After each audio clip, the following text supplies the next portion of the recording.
Fakat çok sevgili ödül verdiğimiz dostumuz Asma bugün size Amerika'da İslam'ın durumuyla ilgili bir sunum yapacak.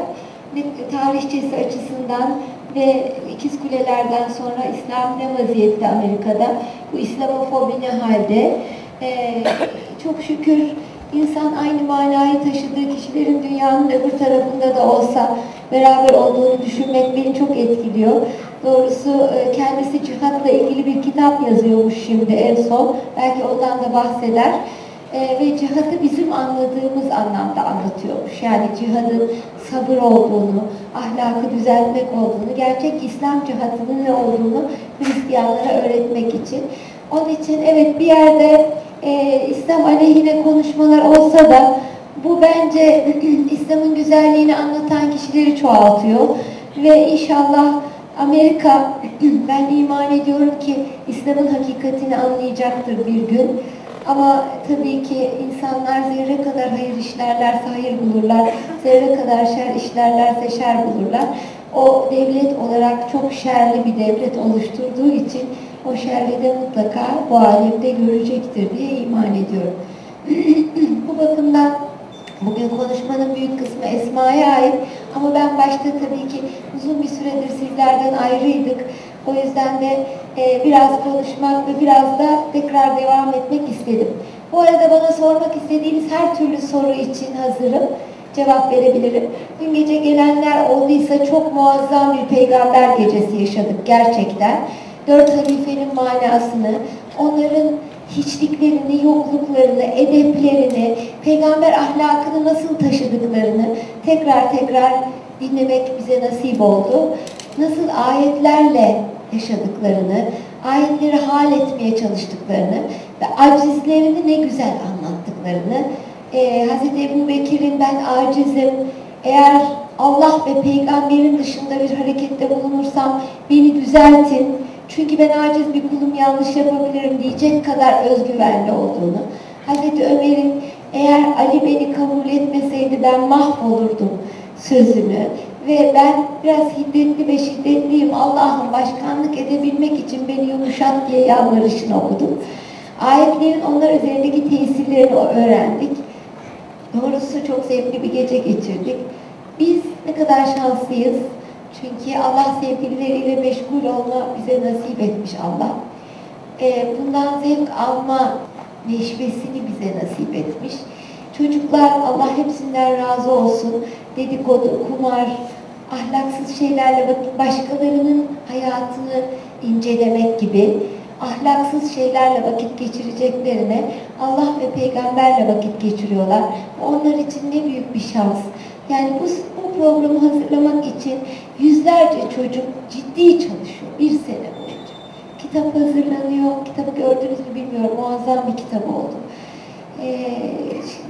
İlim kurulu seçiyor, seçenlerle konuşuluyor.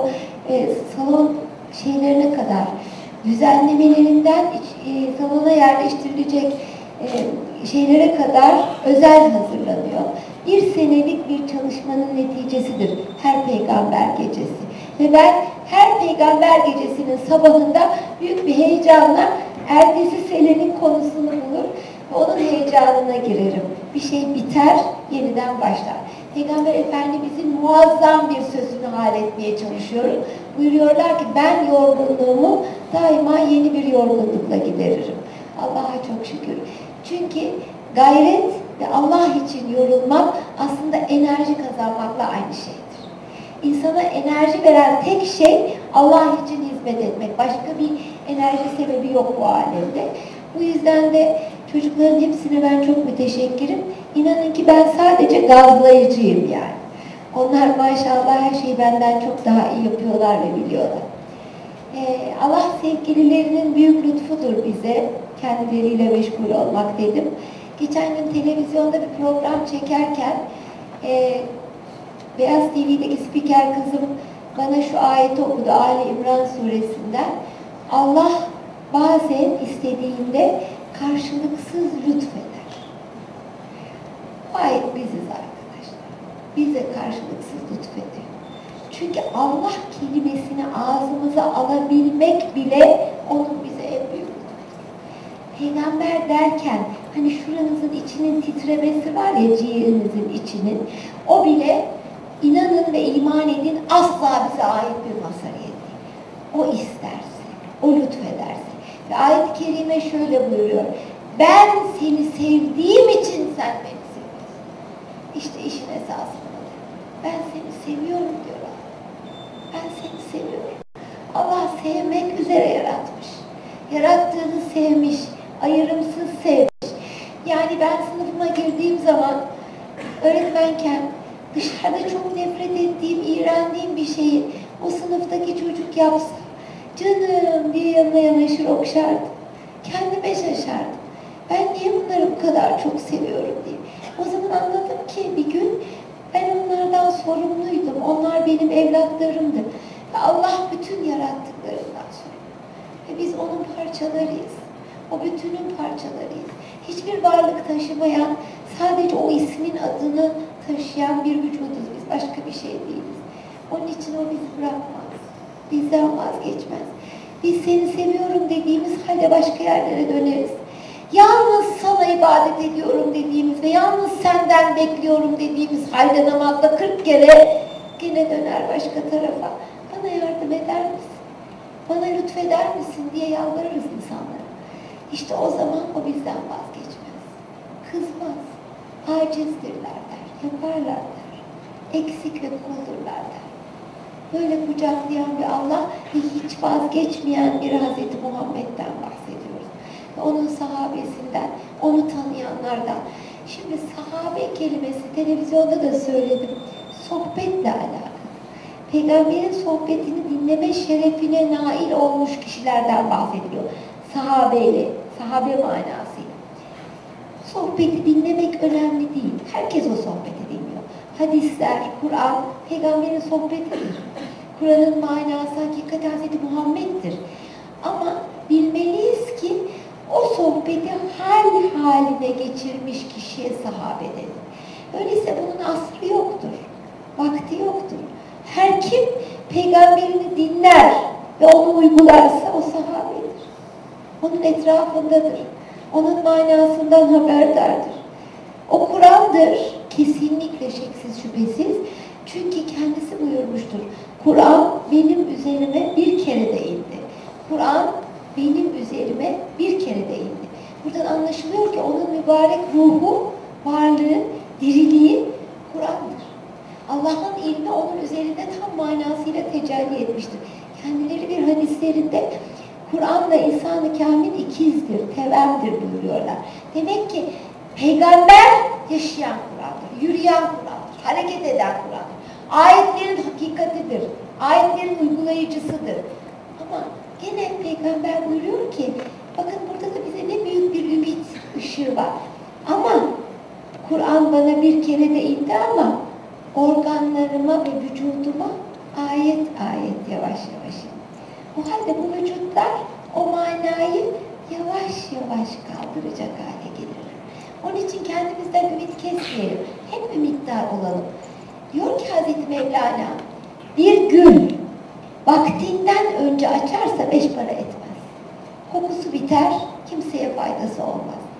Ama değil mi ki vakti geldiğinde açarsa mis gibi koku yayar. Öyleyse niye adam olduk demeyelim, olmadık demeyelim. Vaktimizi bekleyelim.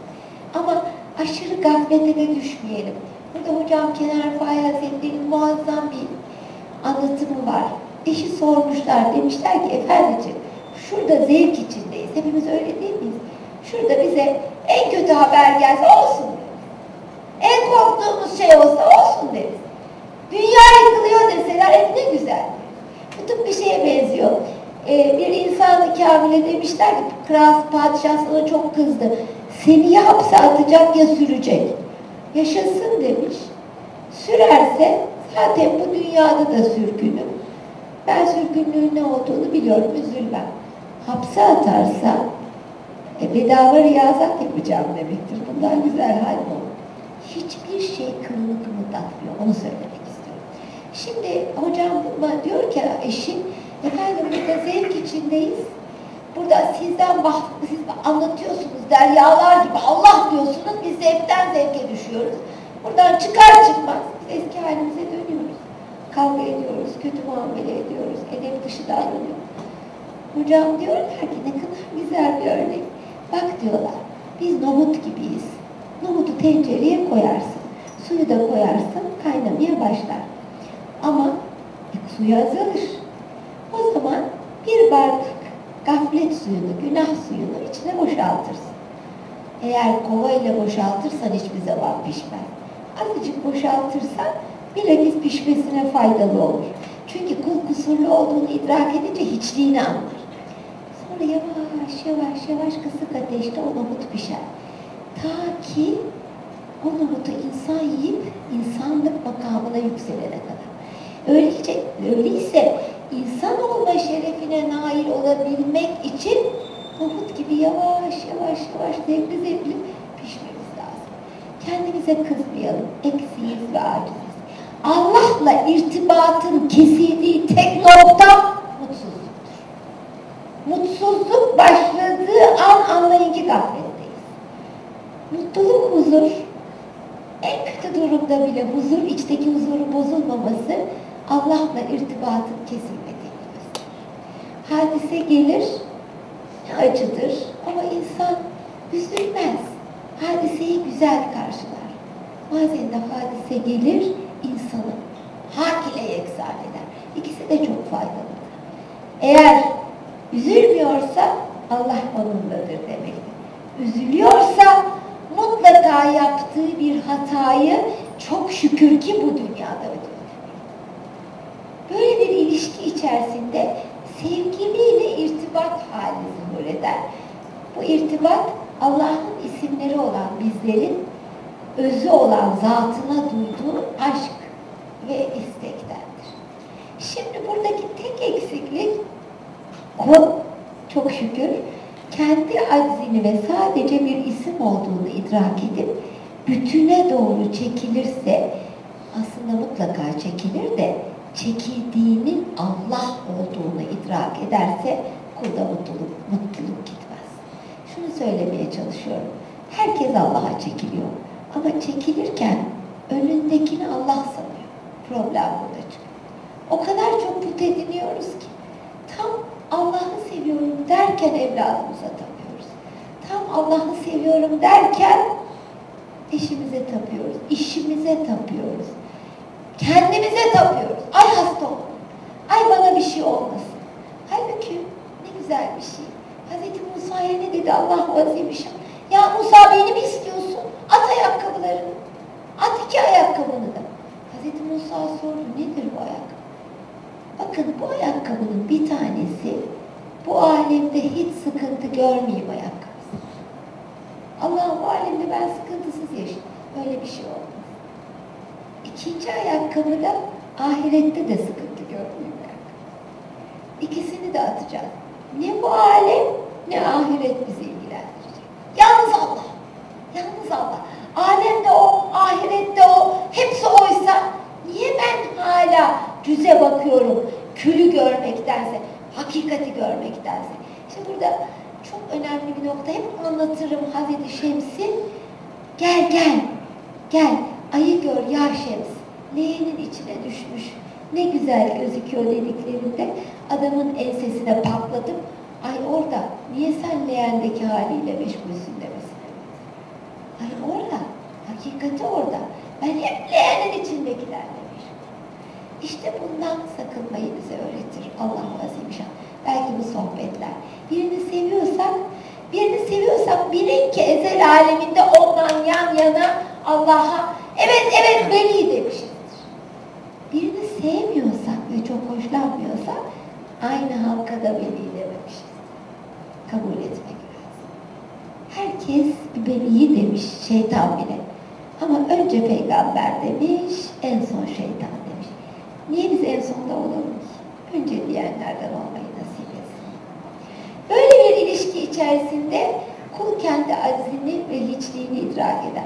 O zaman baba velet gibi şöyle der. Allah'ım o kadar acizim, o kadar yokum, o kadar hiçbir kuvvet ve kudret sahibi değilim ve sen o kadar varsın ki yokluğumla varlığını idrak ediyorum. İşte seni bilmek bu demek. Yokluğumla varlığını idrak ediyorum. Çünkü başka türlü idrak edemeyiz. Yokuz, aciziz. Bir 15 gün önce, bir ay mı oldu, annem ayaklarıyla yürüyerek gayet sağlam bir şekilde hastaneye girdi. Şimdi ölmek üzere. Yani hiçbir şeyi programlayamıyorsunuz. Hiçbir şey elinizde değil. Hiçbir şey de diyemiyorsunuz çünkü onun iki parmağının arasında. İsterse böyle çevirir, isterse öyle çevirir. Şimdi burada bir kere daha şaşkın, yani evladı doktor, her şey yapılıyor. Yani yapılabilecek her şey yapılıyor. Ama aciz. Dün bana diyor ki kardeşim, ne olduğunu bile anlayamadan gidiyor kadın. O kadar bilemiyor. Bütün profesörler elinin altında, düşün. Bu kadar aciziz arkadaşlar. Bu çok hoş bir his, yalnız onu söyleyeyim. Bu kadar aciz olmak, hiçbir şey yapamam. O kadar hoş bir his. O zaman insan onun büyüklüğünü, onun ne güzel bir Allah olduğunu, onun her şeyi ne kadar severek yaptığını, ne kadar affedici olduğunu, ne kadar kucaklayıcı olduğunu, her şeyin onun elinde olduğunu bir kez daha idrak edip duruyor. Kurban olsunlar o Allah'a ve o Allah'ın hakikaten sevdiklerine. Ne güzel söyledi Mısri Niyazi dün. O yolun izine gidenden, ayağının tozu olandan, Allah razı olsun, beni de ayağının tozu kılsın. Ne güzel söylemiş Osmanlı Padişahı 1. Ahmet. Beni ancak başımı ayağın altına aldığın zaman ben varlığımı idrak ederim ya Muhammed diyor. İşte öyle bir peygamberin evlatlarıyız. Dün ben anlattım, 100 kere de anlattım ama anlatmak, her anlattıkça da başka bir şey hissediyorum. İman edin, çok etkiliyor beni. Böyle bir Peygamber Efendimizin o muazzam büyüklüğünü Veysel Karani Hazretleri gelmiş, Hazreti Ebu Bekir'i yakalamış. Göremeyeceğim ben o sultanı. Allah rızası için bana söyle. Allah rızası için. Nasıl Hazreti Ömer? Biliyor musunuz, bunu ben çok yaşadım. Küçücüktüm, anneme yapışırdım. Bana anlat Kenan Rifai nasıl bir insan? Nasıl yerdi, nasıl içerdi? Küçücüktüm, gayet hatırlıyorum. Yani o şevki, o hocanı öğrenme isteğini, ondaki Allah sevgisini tanımak istiyorsun. Hazreti Ebu Bekir düşünmüş. Peygamberi anlatmak zor. Ama tabii ki herkes kendi peygamberini anlatacak. Çok sadıktı biliyor musun demiş. Veysel, peygamber çok sadık. Kendi sadık. Kendi çok sadık. Buradaki sıdk kelimesi üzerinde durmak istiyorum. Sadıklık onun ahlakını uygulamak demektir. Hazreti Muhammed'in ahlakına sadık olmak. Ki o ahlak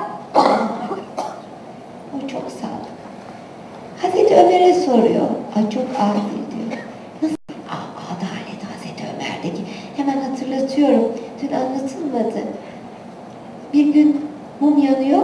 Kendisi de bir istida yazıyor devlete ait. Hazreti Osman geliyor. Selam veriyor. İslam'da selam o kadar mühimdir ki. Selamın kavlen min Rabbi Rahim ayetinin tecellisidir. Yasin suresinin. Yani Allah'ın selamı.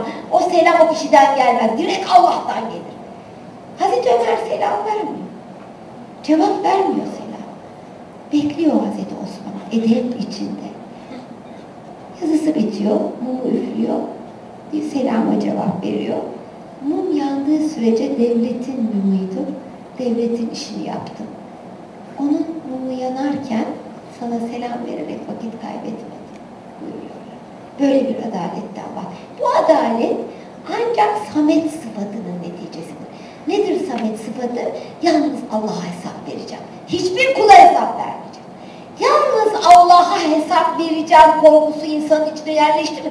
Kime adil davranmayacağım? Mecburi bir adalet yerleşiyor. Bizim hocamız Sami Ayverdi'de çok net gördüğümüz bir adalet anlayışı. Sonra Hazreti Osman'a soruyor. Hazreti Osman'da öyle bir edep, yokluk var ki Mesela Peygamber Efendimiz Hazreti Ebu Bekir geldiğinde ayağa kalkmazlarmış. Hazreti Ömer'e de kalkmazlarmış. Giderek konuşurlar, selamlaşırlar, arkadaşları. Ama Osman gelince ayağa kalkarlar. Niye kalktınız dedikleri, ondaki edepten utanıyorum, ona karşı edep göstermemekten demiş. Böyle bir edep sultanı tabii kendi edebiyle, o çok edeplidir demiş. Evet, bunlar peygamberin özellikleri ama peygamber değil. Sonra Hazreti Ali'ye soruyor. Hazreti Ali, geliyorlar, diyorlar ki Kabe'nin putlarını kıracaktık. Putlar. Peygamberin boyu uzun, elinde asası var. O bütün gönüllerin putlarını kırmak üzere yaratılmış. Onda rahmet sıfatı var. Rahmetiyle gönüldeki putları kırar. Ama o öyle yapmadı. Hazreti Ali'ye dedi ki, sen omzuna çık da kır ya Ali. Yani bu şudur, nübüvvet, velayet vasıtasıyla putları kırar. Nübüvvet, peygamberlik. Neden? Bana böyle bir soru sor. Neden? Çünkü peygamber o kadar affedici, o kadar her şeyde hiç ceza karışmayan bir affı var ki. Allah diyor ki, ya Muhammed Növbe Suresi'ne sana bıraksaydım kimseyi cezalandırmaz. O kara delik gibi bütün suçlarımızla bizi içine alıyor. Ama ondan önce biz adam olalım, onun huzuruna gelene kadar ki o bizi kavrasın. İşte orada velayet var, Ali makamı var. Hazreti Ali diyorlar ki omuzuma çık ya Ali. Çıkınım efendim, edep ederim diyor Hazreti Ali. O zaman peygamber o meşhur cümlesini söylüyorlar. El emre fevkal edep ya Ali. Benim isteğim, arzum ve emrim senin edebinden üstündür ya Ali. Hazreti Ali baş üstüne diyor. Çıkıyor ve aynen şöyle anlatıyor. Yere baktım, her yer kademi Resulullah. Mübarek ayakları. Hizama baktım, her yer sadr Resulullah. Mübarek göğüs. Yukarı baktım, her yer cemali Resulullah. Yemin ederim ki ondan başka hiçbir şey yok bu alemde. O zaman Veysel Karani ağlayarak, yalnız sen görmüşsün, yalnız sen görmüşsün ya Ali diyor. Daha sonraki senelerde peygamber vefat etmeden Veysel gelirse onu konuşturmayın buyurmuşlar. Ama halk anlamamış sahabe. Peygamberimizin öbür aleme yürümesinden sonra Veysel Karani Hazretleri gelmişler Medine'ye ve sormuşlar. Peygamberi anlat bana. Sahabe kızgın Veysel Karani. Biz anamızı babamızı o peygambere feda ettik. Sen anan yüzünden geri döndün, görmedin peygamber. Sana ne anlatalım?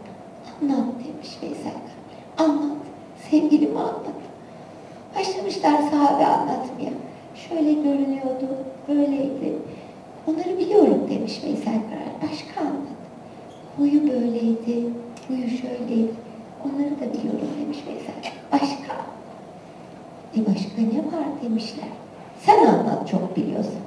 3 tane cümle söylemiş arkadaşlar. Bütün millet düşmüş bayılmış. 3 tane cümle. Şu gözle görmenin önemi yok. Şu göz görmeli. Şu göz her demir Hazreti Peygamber'i görüyor. Şu gözün önemi yok. Mevlana diyor ki 100 tane mum yanıyor olsa burada. Sen ilk mumdan değil de 100. mumdan aydınlansan gene aynı ışıktan aydınlanmış olursun.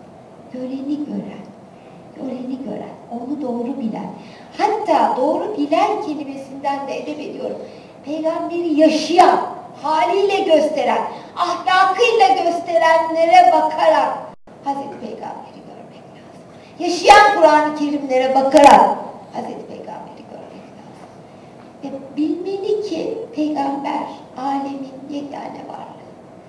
Çünkü Allah ol dedi, yalnız Hazreti Muhammed'in nuru oldu. Öyleyse ol emri yalnız onun için gelmiştir. Biz ondan var olduk. Biz peygamberden var olduk. Hazreti Allah, Hazreti Muhammed, biz onu, Mevlana diyor ki, sen bir şey istiyorsan Allah'tan, koş Hazreti Muhammed'den iste.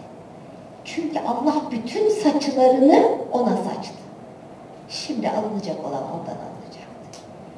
O Adem toprakla çamur arasındayken ben vardım diyen bir sultandan bahsediyoruz. Demek ki her şey onun yaratılmış hakikati üzere yaratılmış. Tekamül etmiş. Hocama böyle bir soru sormuş annem. Demiş ki efendim, madem ki her şey o, niye en son geldi? Niye ilk o yaratılmadı? Hocam o kadar güzel bir örnekle anlatmışlar. Bak kızım demişler, mesela canım bir şeftali istese ne yaparsın? Onun çekirdeğini alıp toprağa gömersin. İşte o çekirdek nur-u Muhammedi'dir. Toprağa gömülmelidir. Yani topraktan zuhur etmelidir ki hiçlikten zuhur etsin. Toprağı suyla besledin. Mana suyuyla, ilim suyuyla besledin. Adem zuhur etti. Ağaç olarak. Dallar zuhur etti. Çeşitli peygamberler. En son meyve geldi. Meyve bütün ağacın hakikatidir. Bütün ağaç o meyve üzere yaratılmıştır. Ama içine bakarsan gene aynı tohumu görürüz. Gene nur-u Muhammedi'yi görürüz. Öyleyse bir tekamül sonucunda ortaya çıkan yegane bir şey var. Burada şekle takılmazsak ki o vücutlar daima yok olup gidecek. Hamd isminin peygamberle zuhur ettiğini görüyoruz. O halde bütün yaratılışın manası hamd ismidir. Zira Allah-u Azimüşşan hamd bana aittir diyor. Şükür sana aittir, hamd bana ait. Ne demek istiyor? Biz güzel şeye şükrederiz. Fakat kötüye şükretmeye hamd denir. Zora, zorluklara, kötülüklere, başımıza gelen sıkıntı ve bela. Bunu biz yapamayız artık. Bunu ancak Allah lütfederse bizden yapar. Peygamber ise baştan aşağı hamdsa Allah ona devamlı lütfediyor demektir. Her yerde Allah zuhur ediyor ve Allah ondan aşikar oluyor demektir. O halde makamların en yücesi hamdır. Her peygamberde bir isimle tecelli eden, ismin zirvesiyle tecelli eden Allah-u Azimüşşan, Hazreti Peygamber'de zat-ı ilahisiyle tecelli etmiştir. O vücuttur, evet. İnsandır, evet. Kuldur, evet. Ama aynı zamanda o zat-ı ilahinin tecellisidir. O olmasaydı hiçbir varlık Allah diyemezdi. Hiçbir varlık. Adem'de dahil olmaz. Yaratılmışlık olmazdı. Burada bu kastettiğim bir vücut değildir. Bir tamamlanış hikayesidir. Peygamber Efendimizin canım sultanım, ben bu aleme gelmiş en çok acı çeken insanım demesi şunu ifade ediyor ki o sadece kendi vücuduyla acı çekmedi. İsmin tamamlanışına kadar bütün peygamberlerdeki tecellilerle acıyı çekti. Bu bir reenkarnasyon haşa değildir. Haşa. Haşa. Sadece Allah'ın isminin tamamlanışıdır. Onun için İsa'yı düşünürsek, Hz. İsa'yı ruhullah olması sebebiyle Hz. Peygamber'in ruhunu temsil eder. Hz. Musa'yı düşünürsek ilmullah olması sebebiyle Peygamber'in ilmini, aklını teşkil eder. Hz. İbrahim'deki İslam, teslim, Peygamber'in teslimiyetidir. Burada çok önemli bir şey daha söylemek isterim. Peygamber'in edebinin derecesi o kadar büyüktür ki, mesela bir rüyayı tabir edecekleri zaman dönüp Hz. Yusuf'tan izin alırlarmış. Allah tabir etmeyi Yusuf'un adıyla beraber kıldı. O halde biz ondan izin alarak bunu yapabiliriz. Yaratılmış hürmet, Allah'ın yaratılmıştaki tecellisine hürmet, şakiden sayıda kadar her şeyin lüzumlu olduğunu idrak, ayrımsız her şeye dua, her şeye sevgi. Şu hikayeyle bitirmek isterim müsaade ederseniz. Konuşmamı ve dostuma bırakacağım. Çok mühim bir konuşma yapacağım. Bizim için lütuftur o dinlemek. Şu hikayeyle bitireyim. Peygamber Efendimiz bir gün Hazreti Ebu Bekir'in de bulunduğu bir yerde oturuyorlar. Adamın biri gelip Hazreti Ebu Bekir'e hakaret etmeye başlıyor. Hakaret ettikçe Hazreti Ebu Bekir susuyor. Peygamber gülüyor. O kadar aşırıya kaçıyor ki adam. Hazreti Ebu Bekir kalkıyor ve şöyle diyor. Ben bunları yapmadım. Peygamber kalkıyor. Diyor ki Hazreti Ebu Bekir, ne yaptım ki gidiyorsunuz? Sen sustuğun sürece bütün melaike buradaydı ya Ebu Bekir. Ama sen benim yanımda itiraza başlayınca şeytan geldi. Şeytanın bulunduğu yerde peygamber olmaz diyor. Allah şeytandan bizi uzak tutsun. Şeytan tabii ki nefsimizin arzu ve isteklerine cevap için geliyor. Şeytandan bizi uzak tutsun. Zira şeytanın bulunduğu yerde peygamber bizden uzaklaşır. Allah korusun. Şunu da söyleyeyim. Dün de anlattım akşam. Çok seviyorum bunu. İbn Arabi Hazretleri anlatıyor.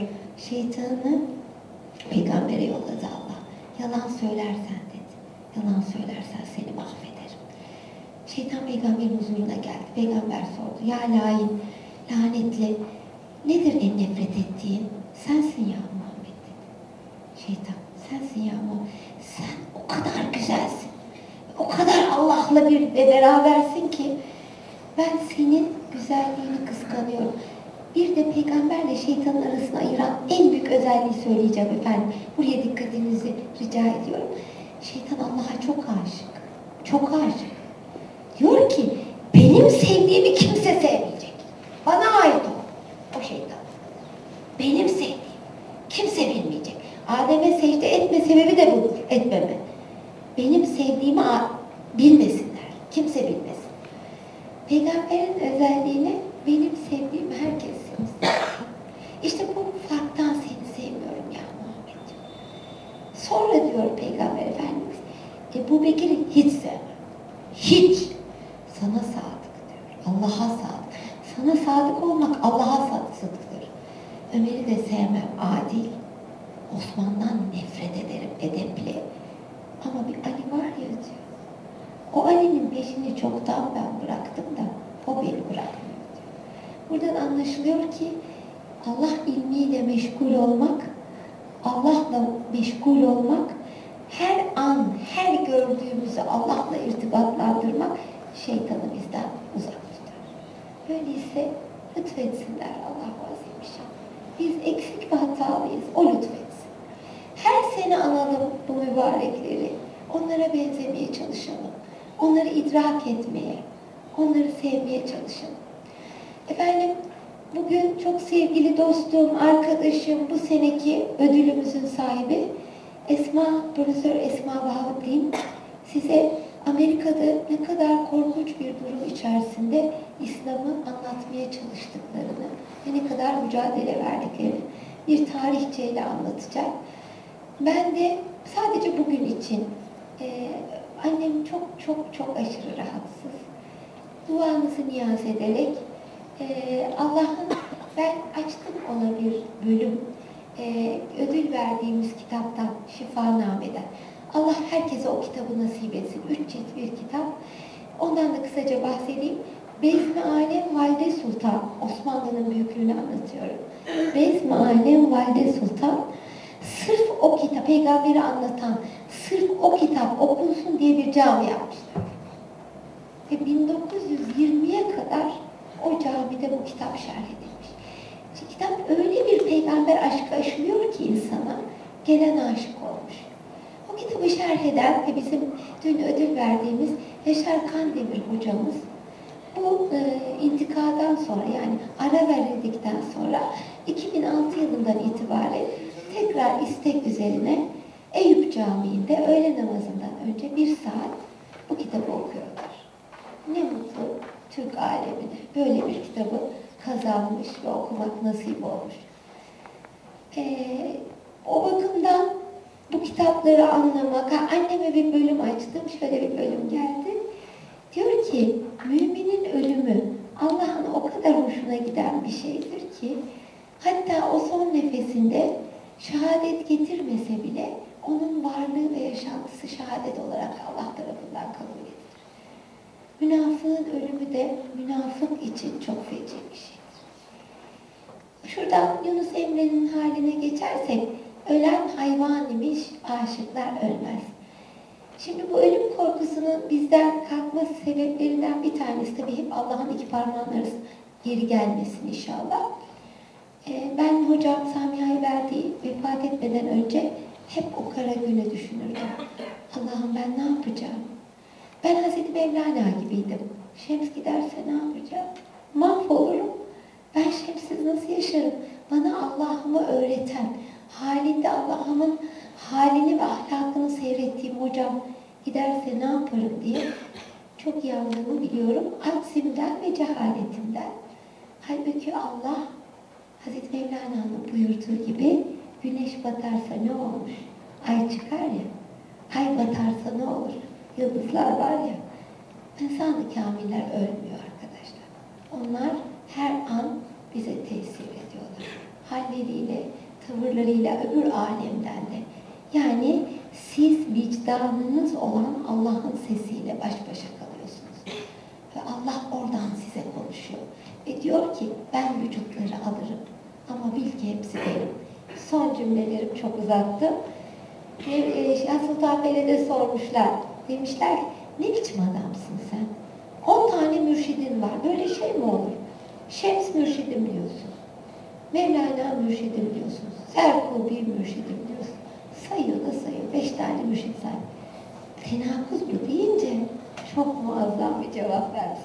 Aa demiş, siz alttaki binek hayvanlarını görüyorsunuz. Ben üstteki padişahla meşgulüm. Hepsinde tek padişah var, başkası yok. Allah bu idraki cümlemize nasip etsin. Allah'tan başka varlık olmadığı idrakini cümlemize nasip etsin. Hepimizi de mümin olarak bu aleme kabul etsin inşallah. Dua buyurun efendim. Hepinize binlerce teşekkürler ediyorum. Sizi davet ediyorum. Buyurun arkadaşlar.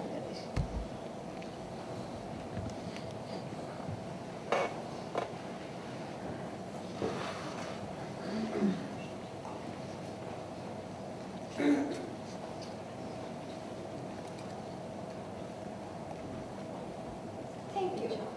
I love it. I want to read it.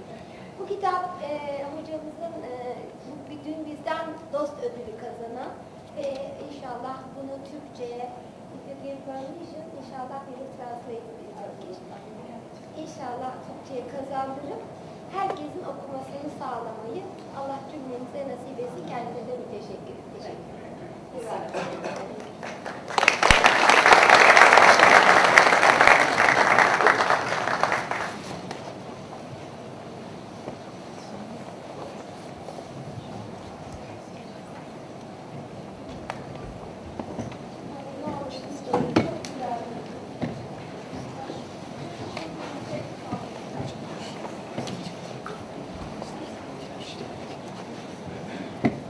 Good morning, günaydın, assalamu alaikum wa rahmatullahi wa barakatuh. Ladies and gentlemen, my sisters and brothers, I'm very happy to be here. I should point out that my paper has been translated into Turkish and it will be projected here, so I hope you can follow along. I apologize for delivering this paper in English, but I hope that most of it will be understandable to you. I want to begin by thanking Cemalnur Hoca and Turkat for sponsoring this talk. And I want to mention especially Ms. Eylül, who's been acting as my interpreter and translator. Somehow she disappeared, she was sitting right here. And Ms. Elif, who has been very, very helpful, both before I left the US in giving me directions about various things, and upon my arrival here. So, oh, and you're right here. Thank you very much, Eileen and Elif. I'm very grateful to you and all the members of Turkat and all the people present here for turning up to listen to me. As Cemalnur Hoca mentioned, the title of my talk is The Study of Islam in the United States. The study of Islam and of Muslims is of rising importance everywhere, but particularly in the West. In my talk today, I will discuss the long trajectory of Islamic studies as it developed as a subdiscipline within the larger discipline of Middle East studies in Western academia. Before we proceed to discuss specifically the state of Islamic studies in the United States, we must place our discussion in a larger historical context of the evolution of the academic study of Islam and the Middle East in medieval and modern Europe. Islamic and Middle East studies in American academia is a direct heir of these earlier European pursuits, and its origins and early objectives are best understood in this larger historical context. The West, namely Europe, in this case, discovered, so to speak, the Middle East as an academic discipline in the Middle Ages for a number of reasons.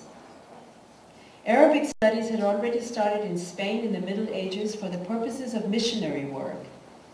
The approach to the Islamic East was usually hostile, the tone polemical, because of the antagonistic stance the European world had adopted towards Islam, fueled by the Crusades of the 11th and 12th centuries in particular.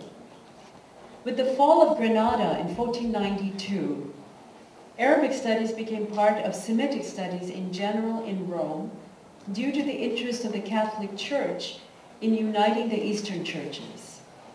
This meant studying their languages and their texts. England and France, in the meantime, were more concerned with trade and with their political intrigues in the East. In general, in Europe, there was a strong interest in Arab science and philosophy. Physicians were mostly interested in Ibn Sina, who was known as Avicenna in the West, despite a certain anti-Arabist reaction. There was also the European perception of the Turkish menace, I think this should be of some interest to you, which led to a strong political, military, and academic interest in the Ottoman Empire and in Islam.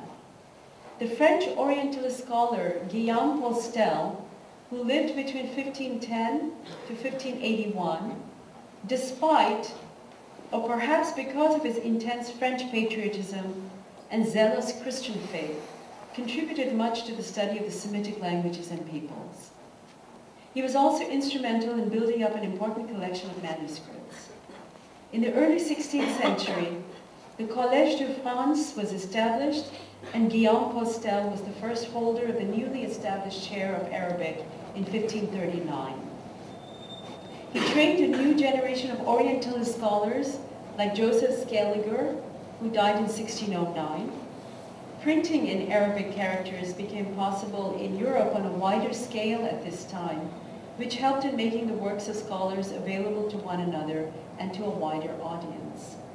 Grammar reference works, dictionaries, and editions of texts began to be printed. A Dutchman, Thomas van Erpig, who died in 1624, published the first Arabic grammar in Europe and the first edition of an Arabic text. In Austria, Franz Meninsky published his large Turkish dictionary in 1680. Chairs of Oriental studies began to multiply. After Paris, the University of Leiden in the Netherlands began teaching Arabic in 1593. Pope Urban VIII founded in Rome an institute called the College of the Propaganda in 1627, which was apparently quite a lively center of Oriental studies. At Oxford University in England, Edward Pocock assumed the first chair in Arabic in 1638. Between the 16th and the 18th centuries, we can say that European scholarly studies of the Muslim East leaned more towards objectivity and even sympathy, insofar as that was possible in the religiously charged atmosphere of the time.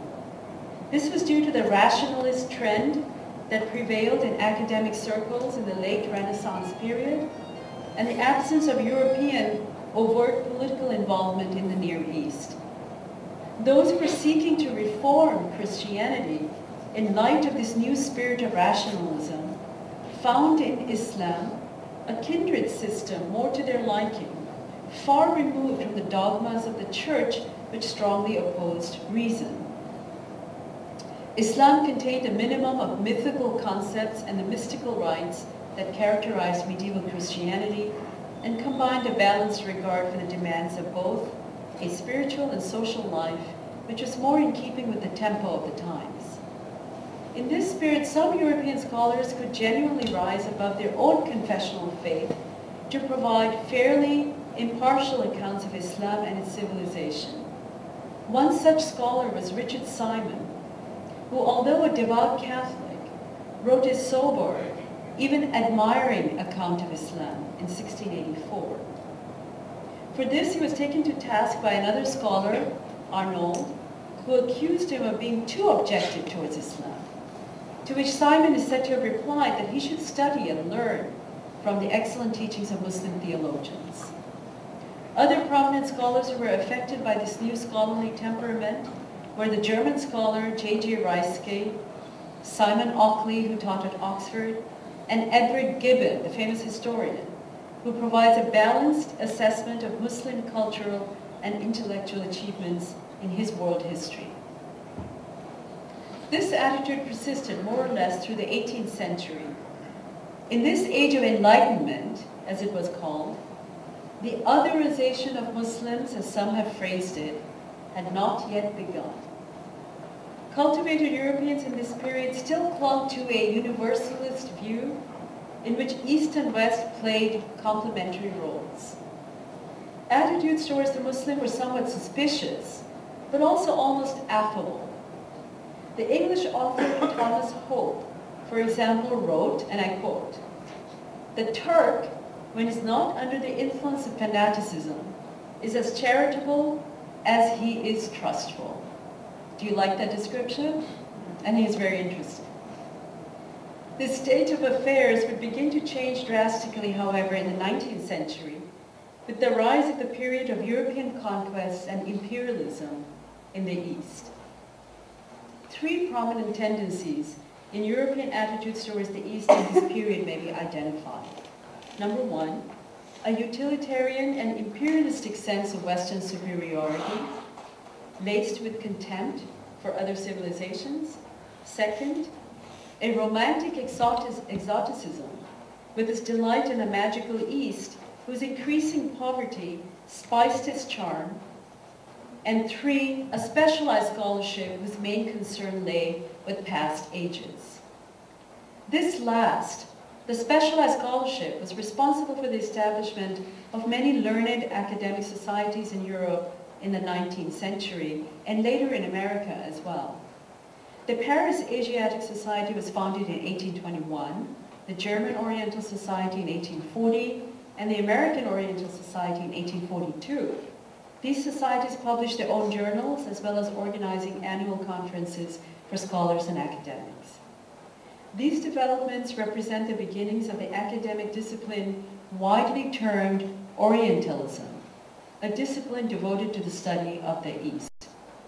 This kind of specialized study manifested itself particularly in philological activity, that is, in the study of languages, in the editing and translating of texts, the compilation of dictionaries and grammars of Eastern languages, including Semitic languages.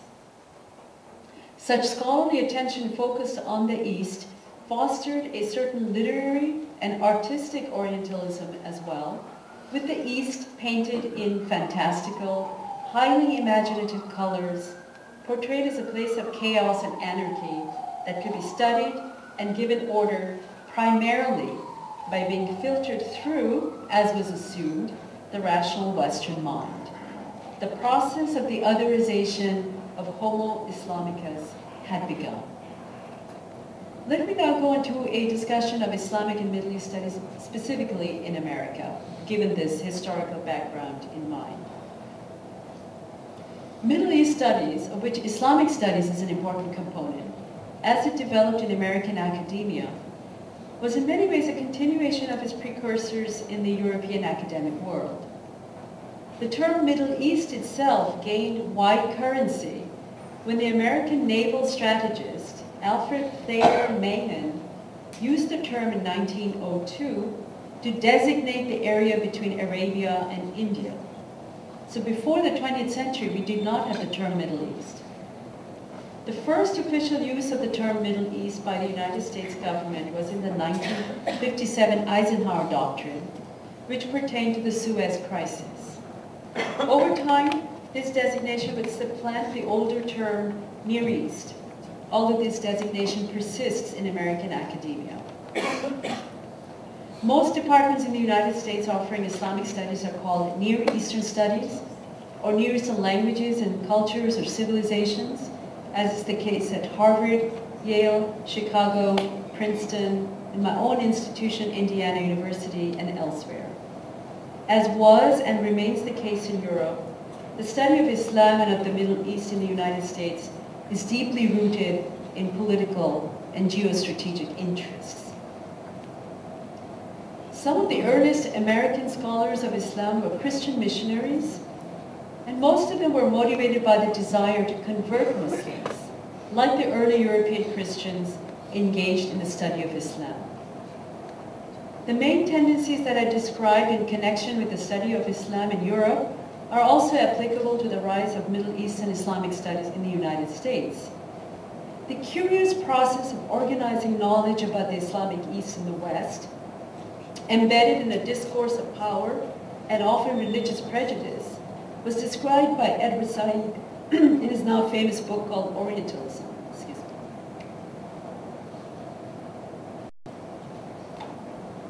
I'm recovering from a cold, so I have a little bit of a problem. Said, in his critique of Orientalism, makes the distinction between pure and political knowledge, the last being predominant in our field.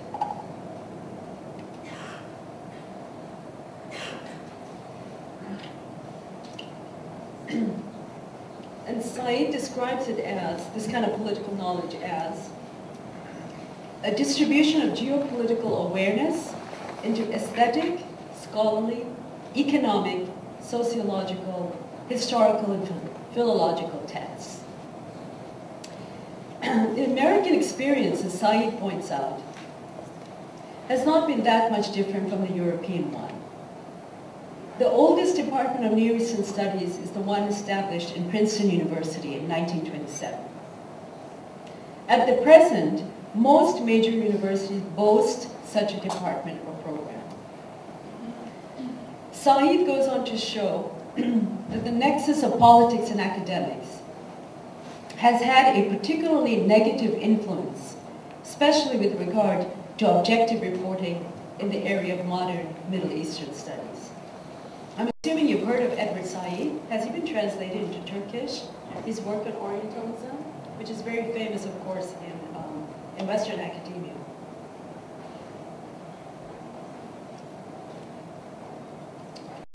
Furthermore, America's deep involvement in the Israeli-Palestinian issue has colored its attitude towards Arabs and Muslims, often leading to tendentious scholarship about the Middle East and Islam in general. Again, the harnessing of the intellectual community for the political ends of the government has been painfully obvious in the American context as it has been in the European. Whether one totally agrees with Said or not, Said's book remains and will remain a watershed in our field for broaching the kind of questions that have festered in the background for so long. It has cleared the air considerably so that one feels that some of the most flagrant biases in Middle East area studies are fading into the background, although occasionally erupting in response to specific political events such as September 11 most recently, and I will be discussing that shortly. Scholarship in general on the Middle East and on Islam has become more rigorous and multidisciplinary, with narrow philological studies being avoided.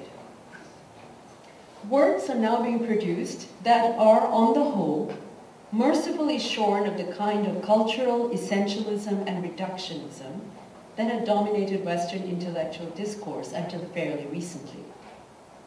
There is a new, concerted effort to put scholarship about the Middle East on a more sure theoretical footing by veering away from the more descriptive and generalized approach of the philologists to the more specialized and evidence-driven approaches of social and economic historians, of demographers, and anthropologists, but at the same time emphasizing a close critical reading of primary sources.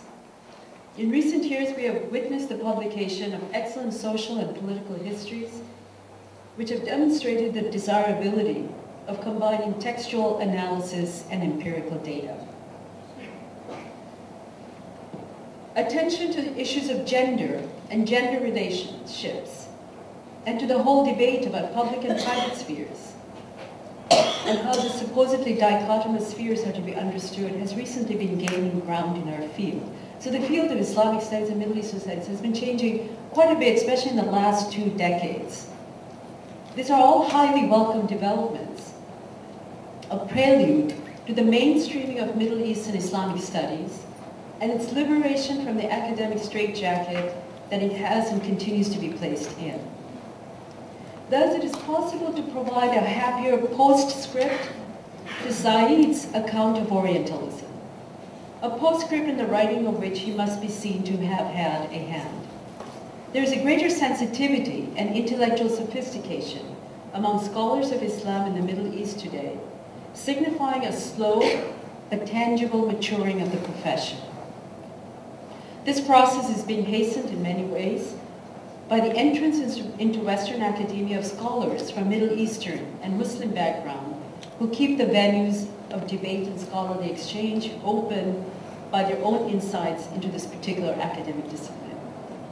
Now, I'd like to give you an idea of the kind of undergraduate and curricular and professional training that goes on in Islamic studies in American universities. And these programs in many ways are different from what you have either in Turkey or even in Europe. In American universities, the study of Islam, as I mentioned, occurs under the rubric of Near Eastern or Middle Eastern studies. Undergraduate students at American universities have to take a number of courses not only within their fields of specialization called a major, but also outside their major.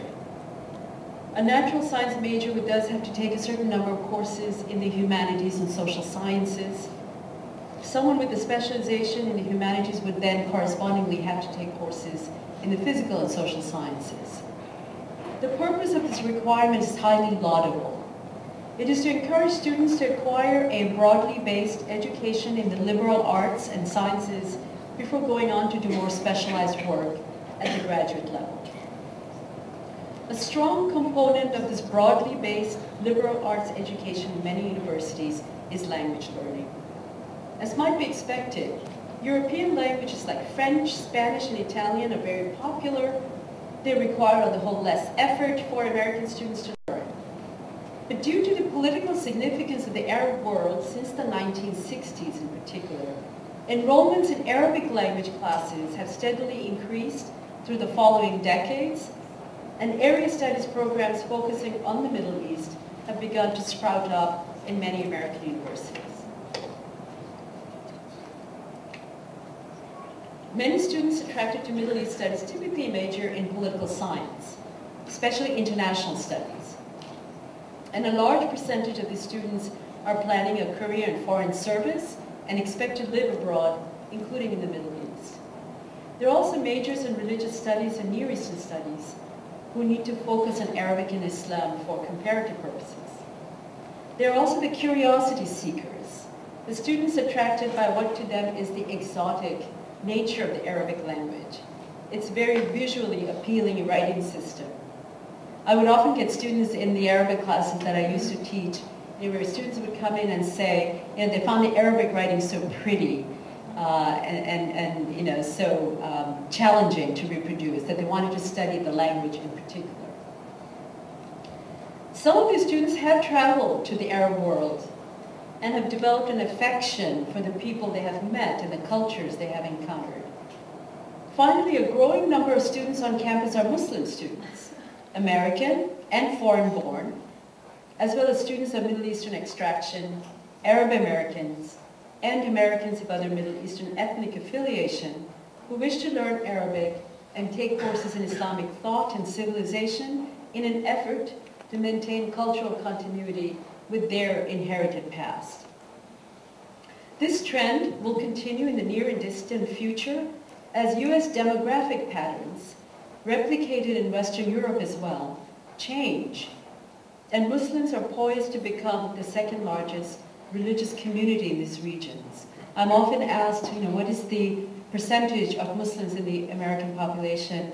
And the number varies between 4 million to 8 million American Muslims. But that is a significant percentage of the American population. And I think in another decade or so, it will become the second largest religious community in America. The term heritage learners has been coined to designate these students who take courses on Islam and Islamic civilization, not necessarily for career enhancement, but for personal and emotional enrichment. This trend is more clearly perceived in the major urban areas of America, such as Washington, D.C., New York, Los Angeles, Chicago, and Detroit, to name a few, and thus reflected in the student populations of large institutions in these cities. And I know many of you have traveled to the United States, and if you've gone to some of these large cities, you will notice that there are many, many mosques and Muslim community centers in these cities. In classes that offer Arabic language instruction and courses in Islam, Muslim students easily outnumber non-Muslims. The effects of this changing demographic trend are also reflected in academic organizations. Membership and attendance at conferences on Islamic studies and Middle Eastern themes and issues continue to increase. The Middle East Studies Association of North America, which is known as MESA for short, has over 20,000 members and is still growing. The American Academy of Religion increasingly has more panels now scheduled on Islamic topics than ever before during their annual conference. The ebb and flow of classroom enrollment in Arabic and Islamic studies frequently depends on world events. Between 1993 and 1996, I taught at the Center for Middle Eastern Studies at Harvard University. And I remember my first year of teaching at Harvard that year, this is 1993, and you may recall there was that historic handshake between Yitzhak Rabin and Yasser Arafat on the lawn of the White House. Our enrollments in Arabic at Harvard that year went through the roof. It was unprecedented. The first year class had a record number of over 65 students, because students seemed to think that there would be all kinds of job and travel opportunities opening up for them in the Middle East. However, by the following year, when the euphoria had died down, the enrollments went back down to more normal levels. But this is something who are working in the field have learned to deal with. The foreign policies of the United States government and its strategic interests often determine the appeal to students of certain area studies programs. Since the United States has strong and powerful stakes in the Middle East, this has also determined the course of Islamic and Middle Eastern studies in the country. In the wake of the collapse of communism in the former Soviet bloc countries, the Middle East came to be very much in the political foreground. From a strictly academic viewpoint, this has had many beneficial consequences in terms of government patronage of Middle East area studies programs. The Department of Education and the Mellon Foundation, and to a lesser extent the Fulbright Foundation, these are all foundations in the US, have collaborated to fund Arabic language programs and teaching positions in major American universities. The US Department of Education contributes massive amounts of funds to centers of Middle East studies at major American universities, such as the ones at Harvard, the University of California at Los Angeles, at Chicago, and again, the one at my own institution. There are also non-university affiliated research centers, such as the American Research Center of Egypt and the American Research Institute in Turkey. There is a branch here in Istanbul and also a branch in Ankara. They also fund language study programs abroad, such as the hugely popular Center for Arabic Study Abroad, currently housed at the University of Texas in Austin, which sends a number of exceptional students for up to a year at the American University of Cairo in Egypt to acquire proficiency in Arabic and to learn about Arab and Islamic cultures. Now, things have changed somewhat after September 11, And I know many of you would be interested in learning about how the situation has changed for us, those who teach Islamic studies in American universities, after that particular year. The tragic events of September 11 has become a distinct watershed moment in the trajectory of Islamic studies in American academia.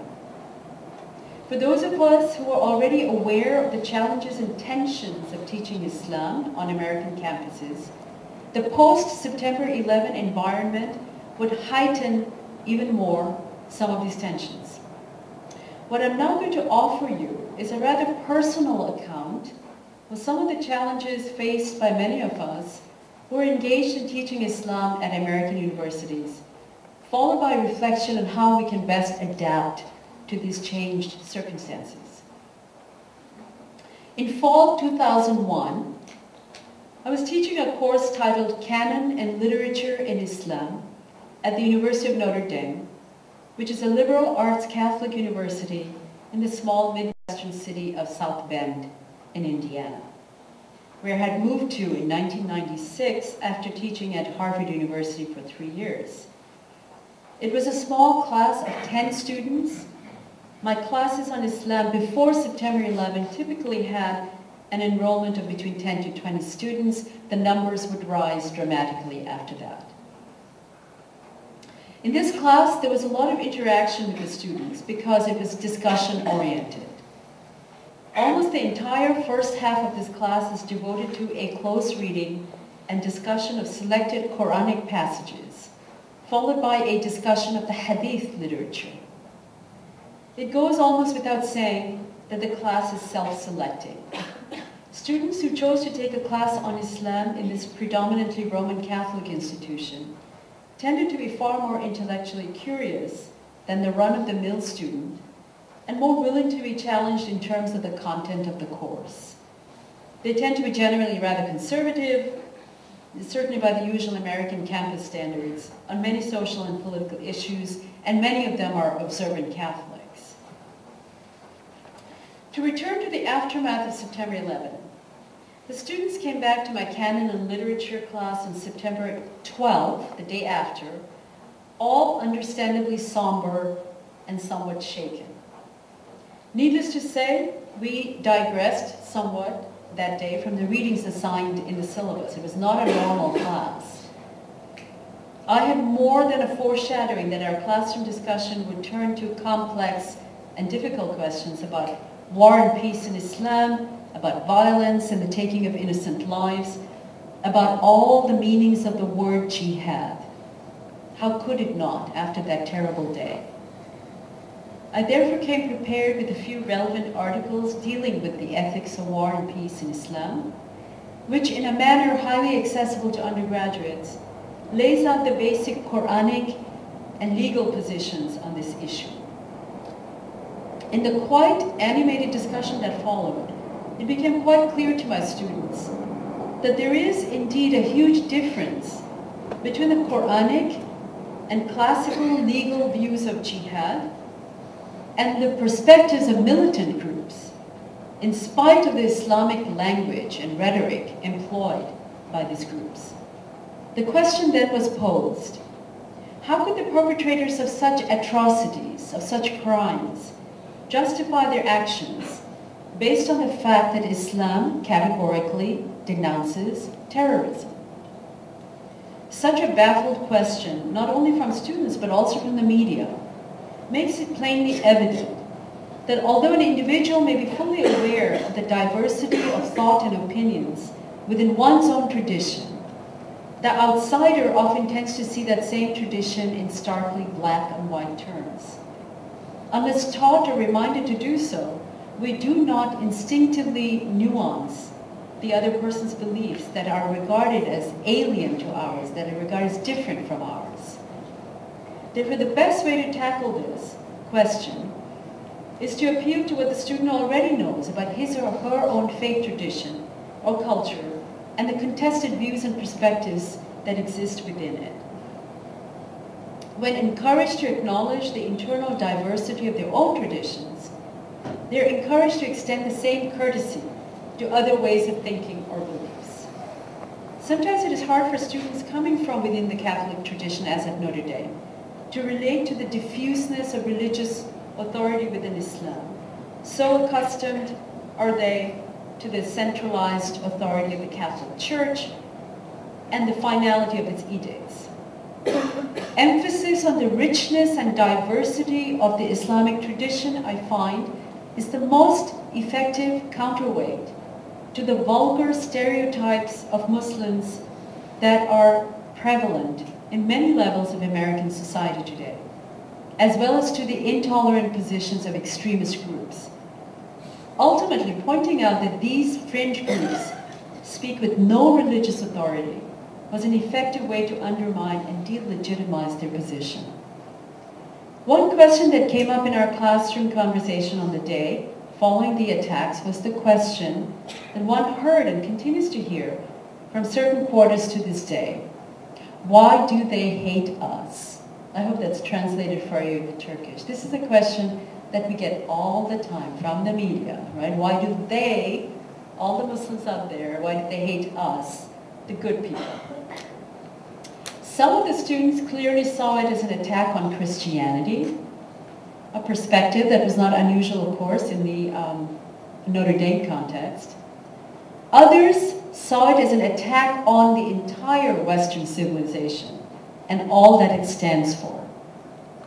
It was relatively easy to debunk these arguments, primarily on the basis that if the Christian Western civilization as an entity were the target, then practically any country in the Western Hemisphere could have been targeted, right? Why not pick Italy or Germany? Why specifically pick on the United States?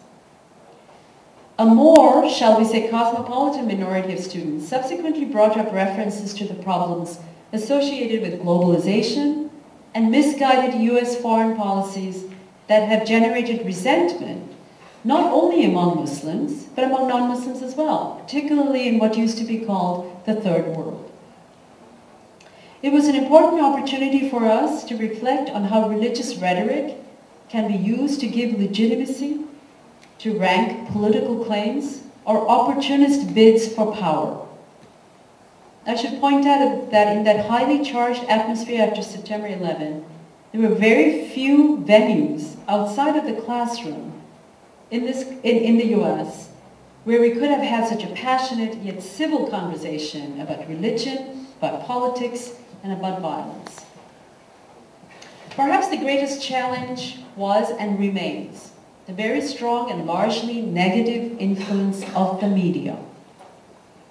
I found myself, and continue to find myself, as do many of my colleagues, frequently and energetically refuting many half-baked, ill-informed, and occasionally virulent and malignant assertions about Islam and Muslims as an undifferentiated whole that often cropped up and continue to crop up in the print and broadcast media, as if there were no differences among Muslims themselves, and to speak about Muslims as one kind of homogeneous and monolithic entity.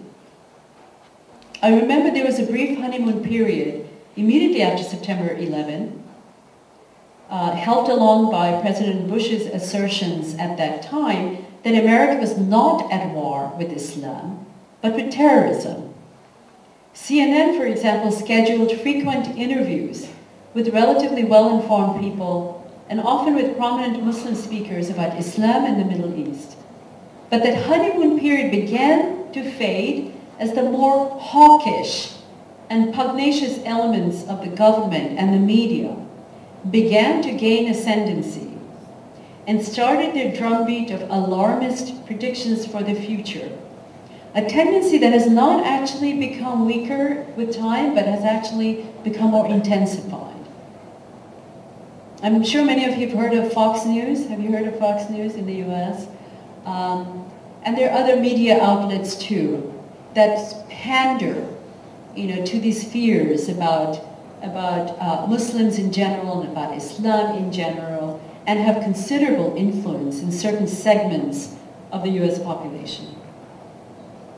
So, the years since 2001 have been demanding, frustrating, enriching, exciting, and above all, full of often unexpected challenges and opportunities for specialists in Islam and the Islamic world. It is a cliché to state that the world is not the same anymore after September 11, 2001. Certainly for those of us who teach and engage Islam publicly, the world has indeed changed dramatically. Frequently called upon to explain Islam and even perform it, because as a Muslim, you're often the living representative of the Islamic tradition in the classroom, before multiple audiences. Those of us who had felt safe in our academic cocoons were forced to venture out of our comfort zones. No one was actually holding a gun to our heads, but many of us felt a strong moral obligation to put our scholarship and expertise in the service of a much broader audience. I'm going to skip over a little bit because I realize the time is getting short, I think. So I'm going to start winding down. So let me go on to my next section of my paper where I want to talk about how we as specialists can then adapt to these specialized, to these changed circumstances after 9/11.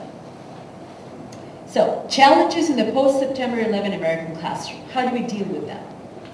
The biggest challenge is posed by the tangible or the diffuse undercurrent of heightened wariness, if not hostility towards Muslims and Islam in present-day America. Our students are just as much affected by this undercurrent as anyone else. They bring this baggage with them, which they have acquired through general cultural osmosis into the classroom. How to negotiate this situation in a dispassionately scholarly yet sensitive manner? Are there emerging best practices for academicians in such contexts?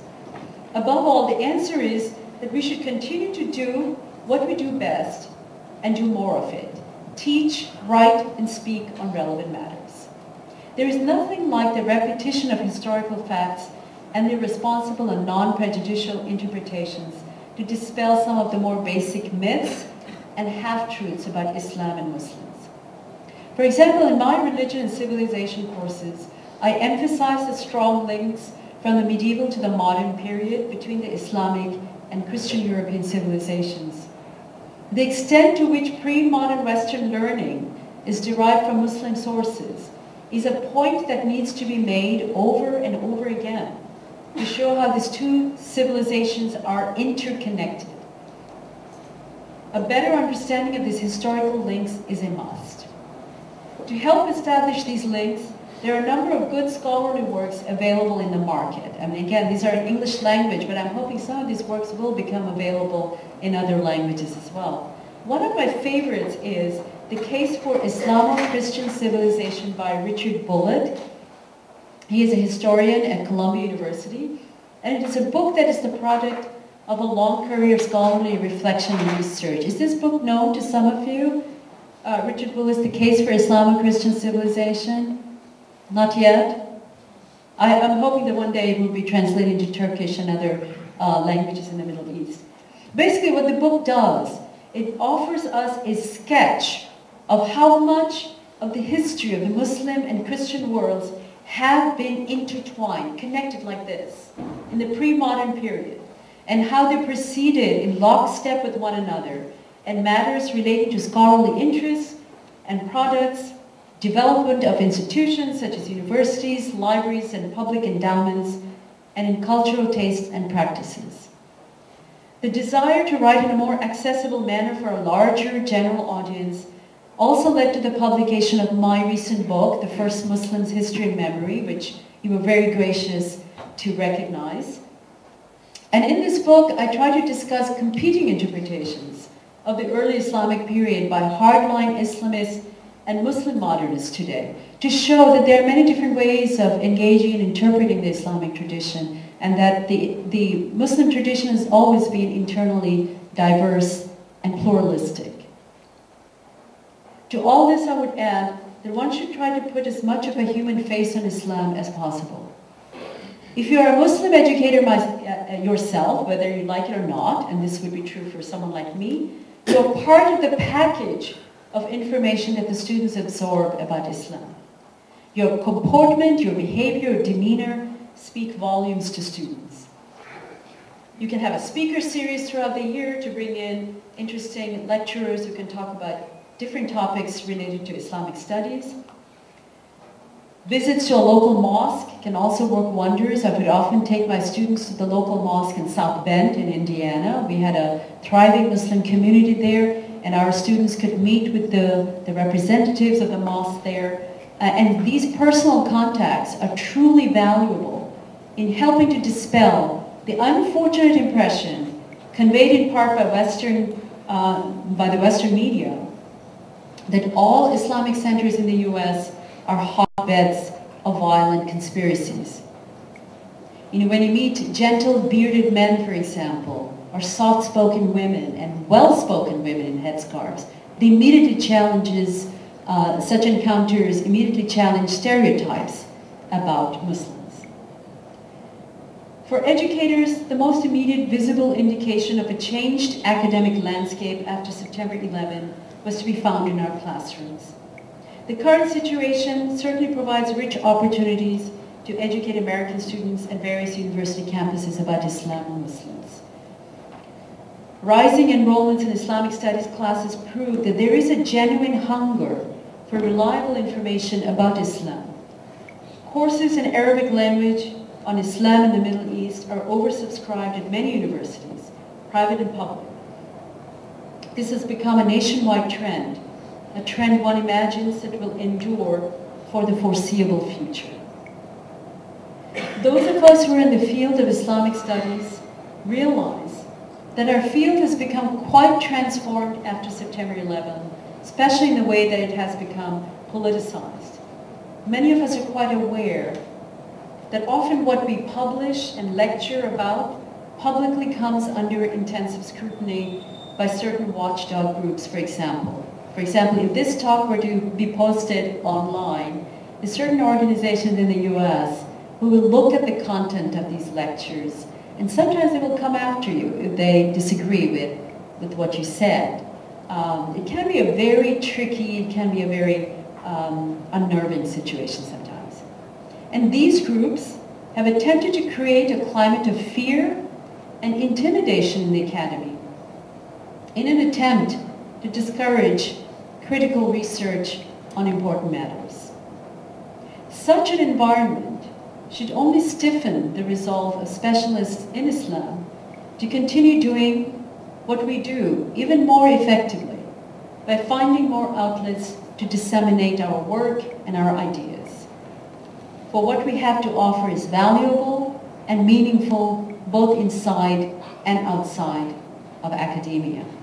And I thank you very much for your attention, and I look forward to talking to you.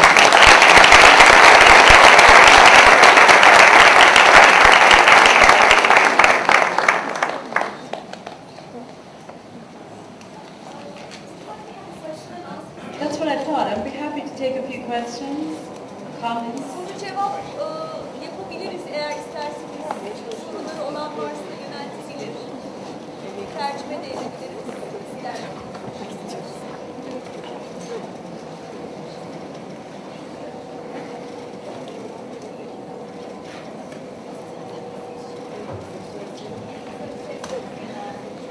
Okay, yeah.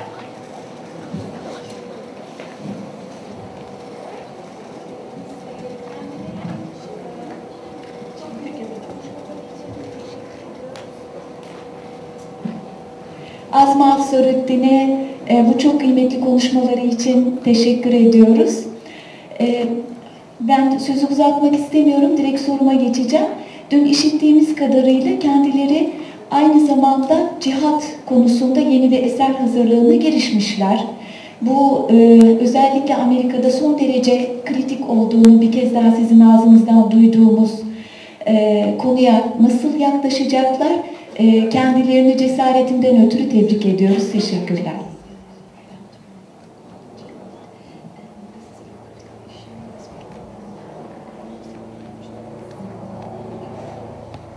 Thank you for that question, Elif. Yes, my next book is about jihad and martyrdom in the Islamic tradition. And as you rightly pointed out in your question, this is a very important topic. There are a lot of misconceptions about what jihad means. My approach to the topic is very historical. I start from the earliest period in Islam, from the time of the Prophet, the time of the companions, then through the Umayyad and Abbasid periods, through the Mamluk period, down to our own time, to the modern period. So I do cover a broad stretch of time. But the whole idea is to point out that over time the word changed in meaning, and different emphases were placed on different meanings of jihad. And Eileen and I were actually talking about this, and I told Eileen a big part of the discussion of jihad should actually be focused on the term sabr. Sabr, which means patience or patient forbearance. It's a part of jihad. If you read the Quran in particular, in the majority of the ayahs of the Quran, the emphasis is on sabr, on musabara, on being patient with one another. And it's a part of jihad. The legal literature focuses primarily on qital, on fighting, which is one aspect of jihad under very limited conditions. But the enduring, the primary meaning of jihad remains that spiritual internal meaning that is actually embodied in the term sabr. You know, because jihad, I think everyone knows that means struggle, striving, and it means to struggle to better yourself as a human being, to improve society, to improve the world around you. And you can only do that if you have patience with one another, right? Because this is a lifelong effort. It takes years, sometimes centuries, to bring about meaningful change. But you have to make that struggle, to make that effort, which is the essential meaning of jihad. Bundan sonra yazmayı düşündüğüm kitap cihat ve şehadetle alakalı. Ben daha çok tarihsel bir yaklaşımda bulunacağım. Memluklardan, Abbasilerden günümüze kadar getireceğim ama biraz özetleyeyim demek istediğini. Daha önce de bahsetmişti. Aslında cihadın normalde daha iç manasını, bizlerin de çok fazla belki bilmediği manası olan sabrın çok üstünde duracağından bahsediyor. Aslında cihadın gerçek manası Kur'an'da da geçerli olduğu gibi sabırdır. Birbirine karşı sabır göstermektir. Ve bu hayat boyunca devam gelen bir mücahededir dedi kendisi. Tabii ki bazı bağlamlarda bu savaşmak gibi de, yani dövüşmek gibi de anlaşılabiliyor ama asıl özünde sabır olduğunun altını çizecek kitabında inşallah.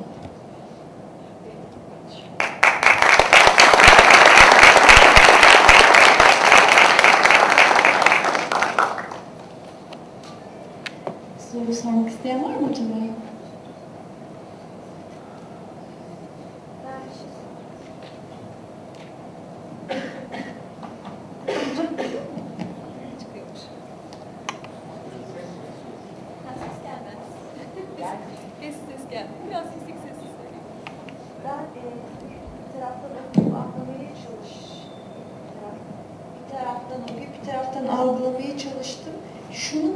Yani ben şunu anladım, doğru muyum? 11 Eylül'dan sonra önce Amerika'da İslamiyet'e karşı bir korku, bir nefret, bir çekince, arkasından akademik çalışmalar, işte bir takım çalışmalarla bir taraftan da bir grup İslamiyet'i anlamaya daha mı fazla eğilmeye başladı? Ben bunu mu anladım? 11 Eylül öncesindeki oldu. 11 Eylül'den sonrasında bir terör oldu. Önce Amerika'da bir Müslümanlık, İslamiyet korkusu, İslamiyet bir terör gibi. Önce bir korku, bir nefret. Arkasından tabii akademik çalışmaların, insanların merakıyla İslamiyet anlaşılmaya biraz daha mı başlandı? Bunu mu anladım bugünkü? My question is sort of a clarification of your essay, of your lecture. Have I understood it correctly? After the 11th September events, there became some kind of a terror and fear towards Islam, but gradually people have started some kind of liking towards Islam, and that they have really realized what real Islam is. Is that the case? Have I understood your essay correctly?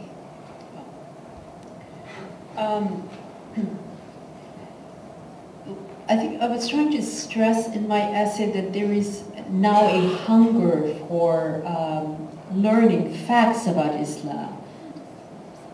Oh, okay. I think I'm making it. Aslında şunun biraz altını çizmek istedim. İslamiyet'in gerçeğini tam olarak anlamak için bir açlık var şu an. In other words, there is a desire now to learn more about the history of Islam, about the faiths and the beliefs and practices within Islam. I have many students who come to my classes and they tell me that they're tired and they're suspicious of what is reported in the media, that they often don't trust what the media tells them about Islam and Muslims. Yani aslında şunu demek istiyorum, büyük bir istek var İslamiyet'in gerçekten ne olduğunu anlamak üzere. Bana öğrenciler geliyor ve diyorlar ki gerçekten artık çok bıktık, yorulduk medyada İslamiyet'le ilgili söylenen şeylerden, öğrenmek istiyoruz gerçeğini. And I think part of the reason for that is that there are many more Muslim organizations now in the West, and I can speak primarily about the United States, and they've become very active in their communities in reaching out, for example, to churches, to synagogues, to government organizations, to make sure that their viewpoint is also represented in the public sphere. Batı'da, yani ben aslında Amerika için de söyleyebilirim, Müslüman organizasyonların sayıları çok arttı ve onlar da kendi cemaatleriyle beraber dışarıya da oldukça ulaşabiliyorlar, camilere gidiyorlar ve sinagoglara gidiyorlar ve dolayısıyla insanlara bunları aktarmaya gayret ediyorlar. An example of that, for example, is a Muslim organization called CARE, which is the Council on American-Islam Relations, started a campaign in Chicago where they would put up advertisements on buses which talks about the meanings of jihad. Talking about jihad as a social campaign, as a spiritual effort on the part of the individual. And this was in response to a campaign in New York by a hate group that placed posters in the subway in New York, which essentially called Muslims savages. Okay, it equated Muslims with savages. So this Muslim organization in Chicago wanted to counter that campaign, challenge that campaign by putting out, a factual representation of what Islam means, but particularly about the term jihad, which is so misrepresented in the media. Örnek vermek gerekirse Chicago'da bir kampanya başlatıldı. Onlar cihadın gerçek anlamını küçük broşürler şeklinde otobüslerde vesaire dağıtıyorlar. Aslında bunların da bu kampanyanın da başlamasının sebebi New York'taki bir nefret grubunun yaptığı kampanyaya karşılık olarak idi. New York'taki bu grup yine aynı şekilde mesajlarını Müslümanların savage, çöplük kanalı, yani pislik olarak, çöplük kanalı, vahşi ve zalim olarak adlandırdıklarını ve de bu kampanyaya karşılık cihadın gerçek manasının ne olduğu hakkında bir çalışma yaptıklarını söylediler. So because of all this, you're right to a certain extent, because of all these efforts, perceptions are changing. I think on the whole, at least educated Americans have a better idea of what Islam is about. And that education has to continue. We have to reach out to the entire population because there are still segments, as I said, that are very much under the influence of some of these hate groups who are very influential. The right-wing conservative factions in the United States have a lot of influence. There's a lot of money financing those kind of hate campaigns, for example, the subway campaign against Muslims. But one good thing that's coming out of all this is that it's not only Muslims who are protesting against these hate campaigns, there are Muslims who have allied themselves with Christians and Jews and secular groups who are now speaking up against these campaigns that promote misinformation about Muslims. So I think that's important. That there are large coalitions now of people from different segments of the population that are now loudly, publicly protesting these efforts. Tabii ki bu girişimler, bu gayretler bilhassa eğitimli Amerikalıların idraklerini yükseltmeye başladı. İnsanlar biraz daha aşina olmaya başladılar gerçek İslam'ın ne olduğuyla alakalı. Ama maalesef bir grup Amerika halkı var ki bu da daha çok sağ kanatlı ve bir grup. Bunlar nefret gruplarının çok büyük etkisi altındalar. Yalnız şöyle güzel bir şey oldu. Bazı Müslümanlar Amerika'daki diğer Hristiyan ve Yahudilerle işbirliği yaparak koalisyon halinde bu metrodaki nefret gruplarına karşı çok güzel tepkiler, yüksek sesli ifadeler ve faaliyetler yapıyorlar. Hristiyanlarla ve Yahudilerle beraber koalisyon altında oluyor olmaları da güzel bir tavır. Bu tarz faaliyetler, gayretler devam ediyor.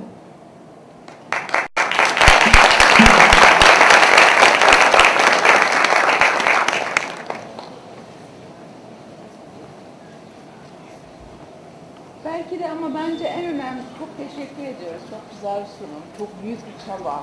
Yani fakat belki asıl önemli konu İslam alemine cihadın manasını tam anlatabilmek.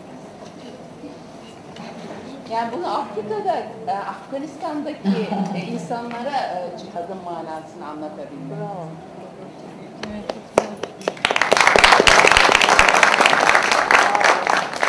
I totally agree with you. Kesinlikle katılıyorum size. Yeah. Jihad is grossly misunderstood by many Muslim groups, first of all. Therefore, it's not surprising that the misunderstanding then spreads to non-Muslim communities, right? Because a lot of these misunderstandings are coming from these extremist groups. You're absolutely right about that. So part of the reason why I'm writing on this topic is not just, as you rightly pointed, not just to inform non-Muslims about the historical meanings of jihad, but Muslims themselves. We need to be better aware of our own tradition. We need to go back to the earliest sources. I was talking to a journalist yesterday, and I was talking about how we ourselves have lost touch with our own foundational texts. I mean, how many of us are able to go back to the earliest sources, the earliest historical sources, the earliest tafsir works? When you read these works, you realize that the early Muslims had a different understanding of jihad than certainly many groups in the contemporary world today. And in fact, they would not understand how these meanings became so distorted over time that some of these extremist groups can actually justify, for example, suicide bombings under the caption of jihad. Suicide is completely forbidden in Islam. There is no room for that. There is no room for terrorism. Terrorism means killing civilian populations. That is completely forbidden in Islam. There's no way to justify it in the legal tradition. So how do these extremist groups get away by calling it, as an act of jihad? So it really is our duty to challenge them when they distort the meanings, when they insult, I would say really, when they insult the name of Islam and the Quran by putting out these very grossly distorted meanings that have no place within our tradition. Özetlemeye çalışayım. Çok haklısınız. Çok yanlış, Müslümanlar tarafından da çok yanlış anlaşılıyor, çok geniş bir kitlede. Dolayısıyla Müslüman olmayanlara da böyle yansıyor. Bizim aslında yapmamız gereken tarihimizi çok iyi bilmemiz. Orada da İslam tarihinde de aslında cihadın ne olduğu çok güzel açıklanmış, fakat daha sonra bugünümüze kadar anlam çok değişmiş ve o kadar değişmiş olduğuna insan gerçekten çok şaşırıyor. Fakat bunun için, gerçekten anlaşılması için ben zaten bu kitabı da yazıyorum. Ve bunu gerçekten Müslümanlara da aktarmak lazım. Dün de bahsettim, bir gazeteci geldi. Hepimizin görevi aslında bunu gerçekten doğru anlayıp insanlara doğru aktarmak.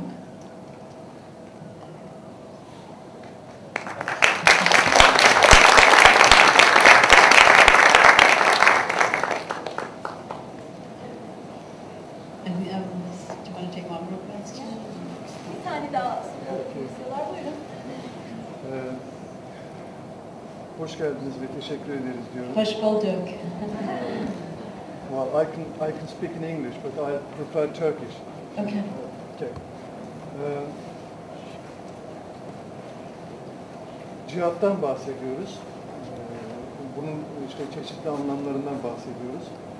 Ve siz sadece öğrenci halk içinde değil, 11 Eylül'den sonra akademik çevrelerde de eğer yanlış anlamadıysam bazı baskılar hissettiğinizi ve bunlara maruz kaldığınızı ifade ettiniz. Öte yandan Amerika'nın Irak'taki varlığını, Afganistan'daki varlığını, oradaki askerlerin televizyonlarda da izlediğimiz insanlara zulmünü ve insani boyutlarıyla bunu değerlendirdiğimizde acaba bu yaklaşımı Amerikalıların veya Hristiyan anlayışının cihadı olarak mı kabul etmeliyiz? Ne düşünüyorsunuz?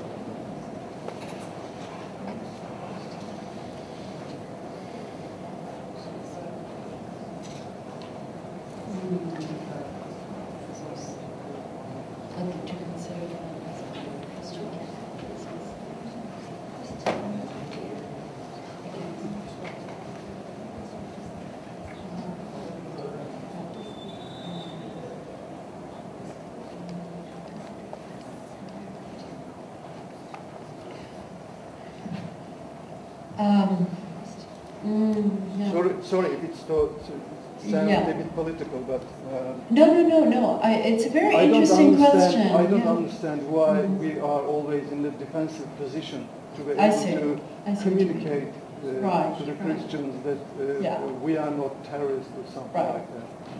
How about their actions and behaviors? You know, there is a lot of internal criticism within the U.S. that often doesn't get out in the media. So people outside of the U.S. may not be aware that there are many Americans who are very, very critical, remain critical to this day about the military campaigns in Iraq, primarily Iraq because American forces went in there under false pretext. The pretext was that there were weapons of mass destruction there, and there were none. None were found to this day, and they will never be found. So that was clearly an immoral and unjustified military adventure, and most, at least right-thinking Americans, denounce those campaigns. I'm hesitant to call them Christian or religiously inspired military campaigns in this case. At least overtly, publicly, there was no appeal to religion. It was seen, or it was at least presented to the world as a case of justified self-defense, although it's very hard to justify it in the case of Iraq. I mean, one could make that case for Afghanistan, saying we were attacked by Al-Qaeda on September 11th. We know that they're hiding out there, and therefore we have the right to go in there and look for these attackers. There are other theories as well. There are other theories as well, and it is very hard to justify the drone attacks, which are killing civilians. Again, there's a lot of criticism within the U.S. that you may not hear about outside of the country, just because it doesn't get out that much. And I wish it would, because then people would be aware that there is a very strong moral debate that is going on about the justification for these attacks. I think in his heart, President Obama would really like to wrap up all these military campaigns, put an end to them, and go back to the business of running the country as he should. But we have a very hawkish Congress. Many from a particular Republican Party would like to see these wars going on. Some of them do. Some of the more right-wing evangelical types do see it as a Christian campaign to defeat the Muslims and kind of put them in their place. There is some element of that. At an official level, there is no recognition of a purely religious motive for going in, but rather the motive is for, as we've seen from the American perspective, to restore stability to the area, to destroy the hotbeds of terrorism. Again, I'm just presenting it from the American official perspective. Not necessarily, those views are not necessarily mine. But it is problematic, and I want to assure you that there's a lot of criticism within America, and by no means is there overwhelming public support for the excesses of these military campaigns. The tortures that went on in Abu Ghraib, for example, was highly criticized within all levels of American society, because it showed to what extent at least the former government under Bush was prepared to go in the name of security and in the name of eradicating terrorism. Those are highly problematic acts, and I would like to tell you that there are very deep moral debates going on about the ethical nature of these kinds of acts. Kısaca özetlemeye çalışayım. Aslında medyaya yansımasa da Amerika'nın içinde de bu tarz hareketlere karşı çok ciddi eleştirel bakışlar var. Bazı Amerikalılar bu hareketleri gerçekten çok ciddi eleştiriyorlar. Bunun yani bilhassa Irak için diyebilirim ki kesinlikle ahlaki açıdan da kabul edilemez bir davranış. Orada Irak'ta mass destruction, yani toplumsal olarak kitlesel imha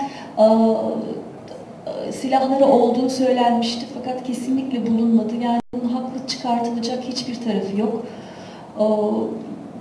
Bu tarz hareketlerin, yani bu tarz askeri hareketlerin dini çıkışlı olduğunu pek düşünmüyorum aslında. Bana sorarsanız Obama'nın kalbinde bu tarz askeri girişimleri belki tamamıyla sona erdirmek vardı. Fakat bilhassa Republican ne oluyor? Cumhuriyetçi, evet pardon. Cumhuriyetçi kanat kongrede buna pek taraftar bakmıyor. Savaştan beslendikleri için savaş istiyorlar. Dolayısıyla bu devam ediyor. Fakat kesinlikle bunun etik olarak kabul edileceğini asla zannetmiyorum. Çok ufak bir kanat var, evangelistler. Onların aslında belki Hristiyan cihadı olarak baktıkları doğru olabilir. Ama tekrardan söylüyorum ki aslında Amerika'da da kendi içinde bu tarz hareketleri eleştiren ve medyaya yansımayan çok büyük bir kesim var.